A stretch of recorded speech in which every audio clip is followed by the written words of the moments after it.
If you are 55 right now, or close to it, this video is meant specifically for you, not in a general everyone can benefit sort of way, specifically. Because what happens in this decade of your financial life carries more weight than almost anything that came before it. You are probably earning more money than you ever have in your career. Your kids might be finishing school or already out of the house. You have some savings built up, retirement accounts that look decent on paper, but that you occasionally run numbers on late at night, and the math does not always land where you hoped it would. You are not broke. You are not irresponsible. You have been doing the right things, more or less. But standing at 55 and looking forward to the retirement you imagined, 10 or 12 years out, creates a very specific kind of clarity mixed with a very specific kind of quiet anxiety that most people in your situation never talk about out loud. And here is what I want you to understand clearly, right from the beginning. The decisions you make between now and 65 carry more financial weight than almost any decisions you have made at any prior point in your life. Not because you are running out of time, because you are standing at the last major leverage point in your entire wealth-building life. You still have compounding runway that can move the needle dramatically. You still have access to tax strategies and contribution opportunities that will close in the years ahead. And the choices you make right now about retirement accounts, Social Security timing, and healthcare coverage will shape your monthly income for the rest of your life, permanently, irreversibly, in one direction or the other. This decade is the hinge. Get it right, and the 30 years ahead look completely different. Let me show you honestly where most Americans at your age actually stand, because the numbers matter, and most people never look at them with fully clear eyes. The Federal Reserve Survey of Consumer Finances tracks household wealth by age group across the country, and the picture it paints for people in their mid-50s is sobering but important to understand. The median retirement account balance for Americans between the ages of 55 and 64 sits at roughly $180,000 to $200,000. Not the average, the median. The actual midpoint of where real people in your age group have landed. Half of all Americans approaching retirement have more than that figure saved. Half have less. Now apply the most widely cited retirement sustainability framework, commonly referred to as the 4% rule, which suggests that a retiree can withdraw roughly 4% of their portfolio annually with a reasonable expectation of not outliving their money over a 30-year retirement. At a $200,000 balance, 4% produces $8,000 per year in retirement income. $8,000. That is $660 some per month from your investments. That number is not meant to frighten you. It is meant to establish honest baseline clarity, because honest people at 55 make the changes that protect the next 3 decades of their lives, and comfortable people often do not. There is a significant difference between those two outcomes. Social Security fills a meaningful part of the income gap, of course. The average Social Security retirement benefit for someone who worked consistently through their career has been reported at roughly $20,000 to $22,000 per year in recent data from the Social Security Administration. Combined with 4% withdrawals from a median retirement balance, you are looking at annual income somewhere in the range of $28,000 to $30,000 in retirement, which is meaningfully less than what most households in their mid-50s currently spend in a single year. Fidelity's retirement planning benchmark suggests that by age 55, you should ideally have saved 7 to 8 times your annual salary. For a household earning $80,000 a year, that translates to $560,000 to $640,000 already set aside. Research consistently shows that the overwhelming majority of Americans in their mid-50s are below those benchmarks, often significantly so. But here is what I need you to hold on to. Being behind at 55 is a situation, not a life sentence. Situations respond to informed, deliberate decisions. The gap between where most people stand today and what a genuinely comfortable retirement requires is still closable, more closable in this specific decade than at almost any other point, because of structural advantages available right now that I am about to walk you through one by one. Here is why 55 is not just another number. It is a financial inflection point with a very specific set of characteristics that make it unlike any previous decade. The first reason is the last significant compounding runway. At 55, you likely have 10 to 12 years before a traditional retirement at 65 or 67. That is not a small number. Money invested today at a historical average annual return of 7% doubles approximately every 10 years. Every dollar you put into the market at 55 becomes roughly $2 by the time you are 65. Every dollar you delay investing this year is a dollar that has 10 fewer years to grow. The runway is still real and still long enough to matter enormously. But it is shrinking with every calendar page that turns, and it will never be this long again. The second reason is the catch-up contribution advantage. This is one of the most underused wealth-building tools available to Americans in their 50s, and it was designed specifically for people in your situation. The Internal Revenue Service, or IRS, allows individuals 50 years of age and older to contribute significantly more to their retirement accounts than younger workers are permitted. In recent years, the standard annual contribution limit to a 401k for workers under 50 has been approximately $23,000. Workers who are 50 or older can add an additional catch-up contribution of $7,500, bringing the total to over $30,000 annually. An individual retirement account, or IRA, allows an additional $8,000 per year for those 50 and older, including a $1,000 catch-up amount above the standard limit. If you fully maximize both of these accounts from 55 to 67, you are routing enormous amounts of money into tax-advantaged compounding growth, far more than any younger worker can move in the same period. The third reason is that the Social Security timing window has just opened. The earliest you can begin claiming Social Security retirement benefits is age 62. But claiming at 62 permanently reduces your monthly benefit by up to 30% compared to waiting until your full retirement age, which is 67 for anyone born in 1960 or later. And for every year you delay beyond 67 all the way to age 70, your benefit grows by 8% per year. That is a guaranteed permanent inflation-adjusted income increase with no market risk attached.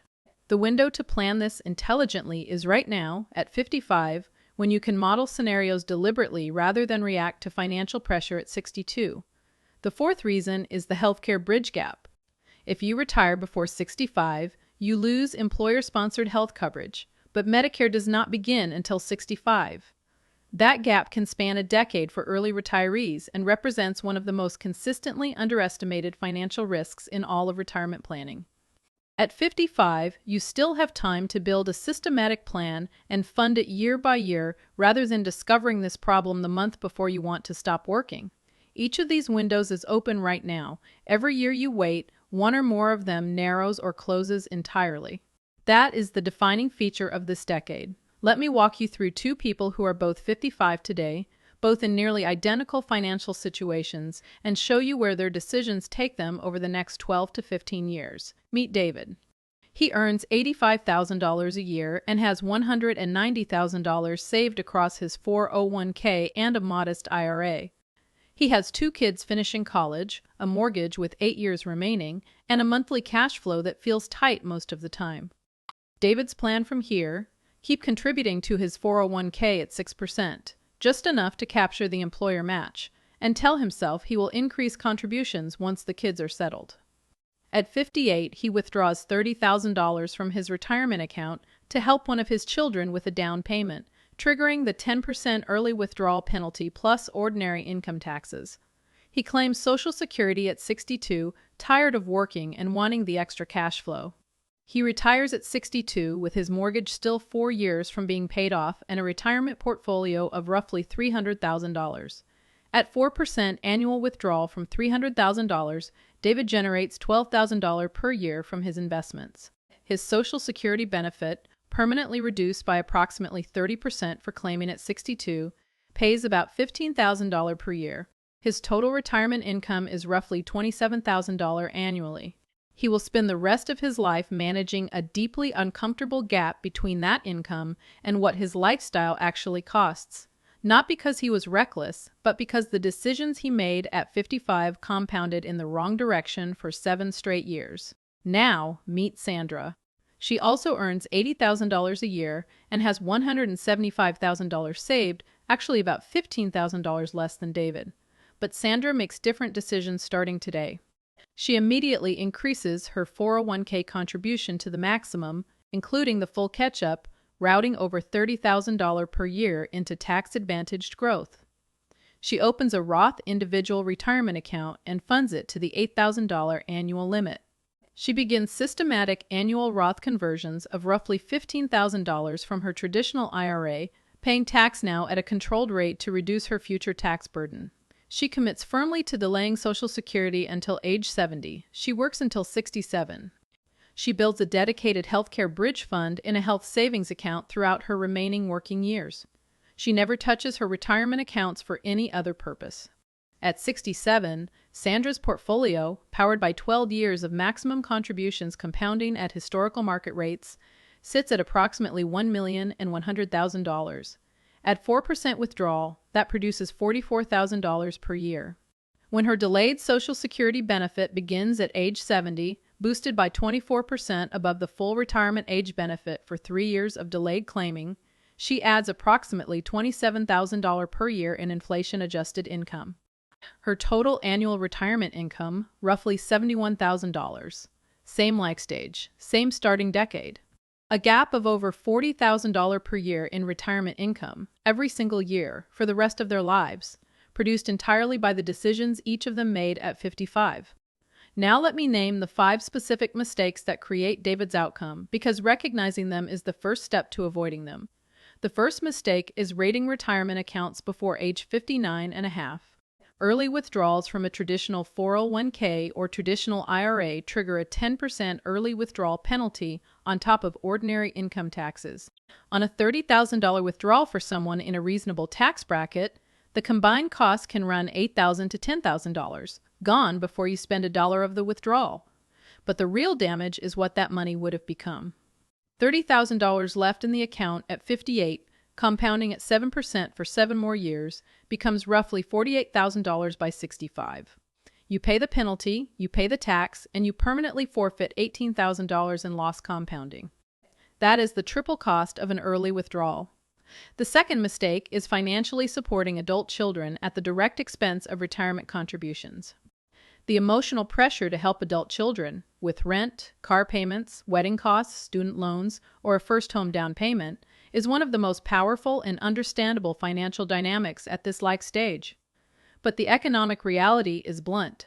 Your adult children have 40 or more years of earning potential ahead of them. You have 10 to 12 working years remaining at best. A child who gets a slower financial start can recover. A retired parent who emptied their account at 58 cannot. Airlines tell you to put on your own oxygen mask first. That instruction exists because it is the only rational sequence. The third mistake is ignoring Roth conversion opportunities in this tax window. Between 55 and retirement, many working Americans sit in a unique and temporary tax situation, earning a solid salary but not yet drawing from retirement accounts or Social Security. This is often the last predictable low-tax window before required minimum distributions begin forcing large, taxable withdrawals from traditional accounts after age 73. Converting a controlled amount each year from traditional pre-tax accounts into a Roth individual retirement account. Paying taxes now at a known, manageable rate can reduce your lifetime tax burden substantially. Most people at 55 have never run this calculation. The fourth mistake is claiming Social Security too early. For someone whose full retirement age benefit would be $2,000 per month, claiming at 62 means receiving approximately $1,400 per month instead, permanently, for the rest of their life.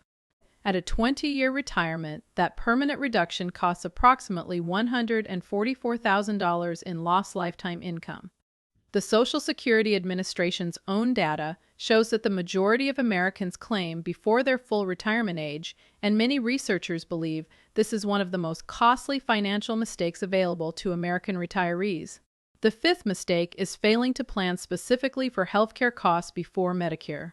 Fidelity's annual healthcare cost estimates for a couple retiring at 65 consistently land in the range of $300,000 over the course of retirement in out-of-pocket medical expenses.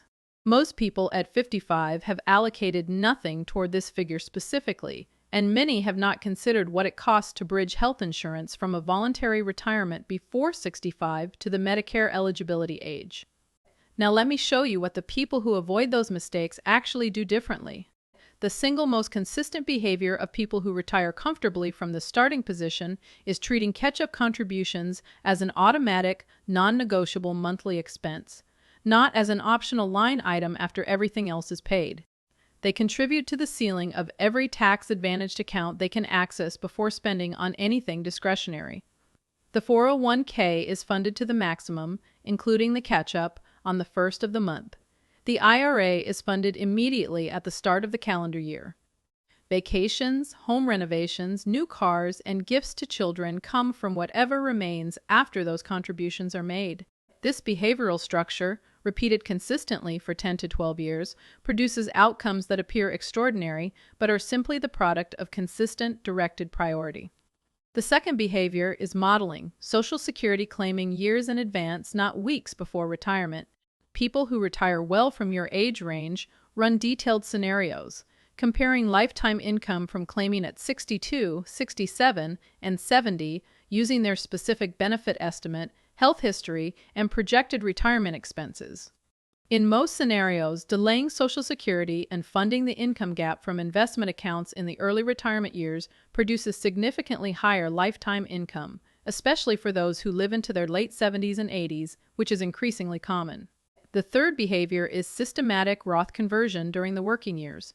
Financially prepared 55-year-olds do not wait for retirement to think about taxes.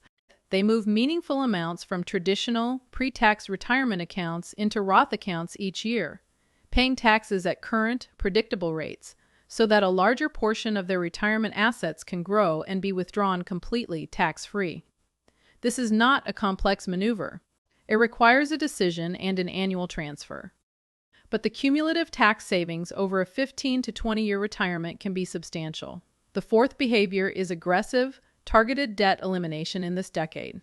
People who retire comfortably from your starting position enter retirement with no consumer debt whatsoever, and ideally with either no mortgage or a mortgage very close to being paid off. They use the highest earning years of their working life, these years, to systematically eliminate every high-interest obligation. Every monthly debt payment eliminated before retirement is a permanent, guaranteed increase in the spending power of your retirement income. The fifth behavior is building a dedicated healthcare bridge fund through a health savings account. A health savings account, or HSA, available to people enrolled in qualifying high-deductible health plans, is widely considered the most tax-efficient savings vehicle in the American tax code. Contributions are tax-deductible, growth is tax-free, and withdrawals for qualified medical expenses are tax-free. At 55, with a 10-year runway before Medicare, maximizing HSA contributions annually builds a powerful, purpose-built healthcare reserve that does not depend on employment or government timing. Now let me give you the actual plan, not broad advice, but a sequenced set of actions organized by time frame. This week there is one thing to do. Log into your retirement account and find your current contribution rate. Calculate the exact monthly dollar amount you would need to contribute to reach the maximum allowed limit, including the catch-up amount for someone your age. Then increase your contribution rate today, even if you cannot hit the ceiling yet. An increase of 2 or 3 percentage points this week is real progress. Compounding rewards the act of starting, not the act of waiting for the perfect moment. This month, build an honest, complete inventory of your financial position. Write down every debt you carry, mortgage, car payments, credit card balances, and the interest rate on each. Write down every retirement account you have, its current balance, and how it is invested. Add it all up. Calculate what percentage of your monthly gross income currently goes toward retirement savings. Most people who do this exercise honestly are surprised by both the gaps and the opportunities they find. This year, focus on 3 things that have the highest return on your time and attention. First, schedule a paid consultation with a fee-only financial advisor, someone who charges by the hour or by the engagement rather than by commission, to model your Social Security claiming options and Roth conversion scenarios with your actual numbers. A 2-hour meeting with a qualified advisor can produce a plan worth tens of thousands of dollars in lifetime income improvements. Second, if you have access to a high-deductible health plan through your employer, open and begin funding a health savings account immediately. Third, pick the highest interest consumer debt on your list and commit every surplus dollar this year to eliminating it entirely. Over the next 3 years, work your retirement contributions toward the absolute maximum the IRS allows. as your income stabilizes or grows and your fixed obligations decline. As the children complete their transitions to independence, as debts are cleared, as your lifestyle costs normalize, redirect every freed-up dollar toward retirement accounts first, then a taxable brokerage account invested in low-cost index funds. This is what financial planners sometimes call the final accumulation sprint, the period when your highest income and your lowest financial obligations coincide for the first and only time. The people who fully use this window arrive at retirement in a fundamentally different position than those who treat these years as the reward for decades of delayed gratification. Also during this period, have a written, documented conversation with yourself or with your partner about what your retirement actually needs to cost. A retirement that genuinely requires $55,000 per year demands a very different savings target than one that requires $90,000. Clarity about the real number changes everything about the plan, the timeline, and the daily spending decisions between now and retirement. Here is what I want you to carry with you after this video. Time is the one resource you cannot earn more of, borrow against, or recover once it passes. The compounding window at 55 is real, meaningful, and still open, but it is narrowing every single year. Every year you delay maximizing contributions. That is a year of compounding you give permanently to an action. Every year you leave your Social Security strategy unmodeled. That is a year of potential lifetime income improvement that quietly disappears. Every consumer debt you carry into retirement is a permanent reduction in the income available to fund your actual life. But here's what matters equally. Right now, today, at 55, you are standing at a moment that still has enormous power in it. The people who retire comfortably from your exact position are not extraordinary. They are not wealthier, luckier, or more disciplined by nature than you are. They are people who made specific, informed decisions in this exact window and repeated them consistently for 10 to 12 years. You now know what those decisions are. You know the 5 mistakes to avoid and the 5 behaviors to adopt. You have a week-by-week, month-by-month, year-by-year framework to begin right now. The hinge is still in your hands. Turn it today.